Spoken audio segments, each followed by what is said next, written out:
Hello, I'm Ken Francis, California licensed marriage and family therapist. If you're watching this, you're probably looking at a screen on some type of a tablet or device.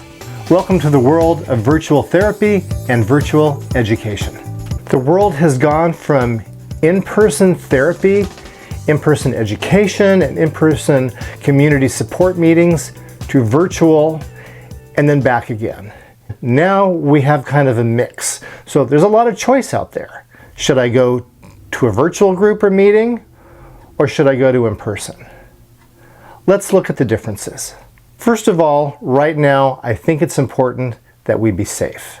So if you have a compromised immune system, you're not vaccinated, you are high risk at getting sick with COVID-19 or any other illness for that matter, doing a virtual meeting makes more sense. Virtual meetings, however, kind of have a downside to them.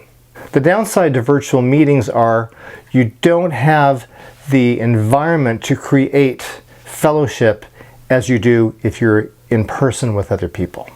Most people, when they log on to a virtual meeting, they click on the meeting at the beginning, and when it's over, they click off. So they're missing the valuable part of the meeting that you get in person. And frankly, I think a therapeutic group, when you're sitting in the room with other people, you are creating an environment where magic can happen. Part of this is the spontaneity, and part of this is just being where you are sitting face to face with other human beings. And you can notice things like their breathing patterns, the twinkle in their eye. You can see the varied differences. You don't get that if you're in a virtual therapy meeting or a virtual 12-step meeting. The advantages of a virtual meeting or community fellowship meeting, you don't have to commute. You can do it from your phone, you can do it from your laptop, you can do it while you're at home, you can do it in your office.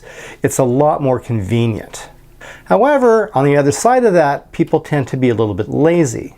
For the first year of virtual therapy, I was seeing a lot of people online doing group and meetings from their bed. Meaning I'm looking up at somebody's chin, or I'm looking at somebody's ceiling fan.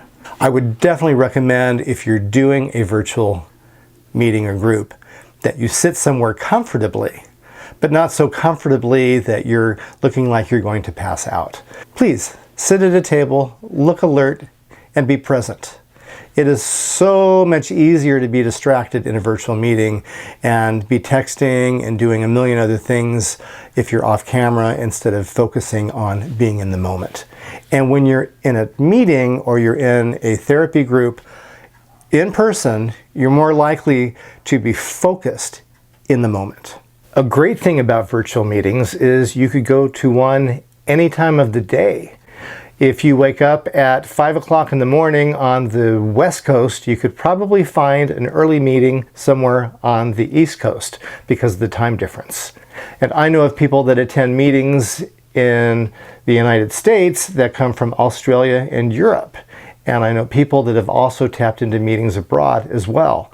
So there's this really cool thing that happens now that we have the ability to reach out internationally through virtual means. But the downside of that is it's like going to a smorgasbord where you can sample a little bit of everything, but in the process, you don't build a home group or a home meeting. And a home meeting is kind of like a homeroom when you're in school. It's your primary home base. And this is oftentimes where you find a sponsor, this is where you get your chips. There's just something special about having something that is nearby in proximity so that if you do need to reach out to somebody in the meeting, they're nearby and can be there for you, or vice versa. You don't necessarily have this if you're reaching out to somebody that lives on the other side of the globe.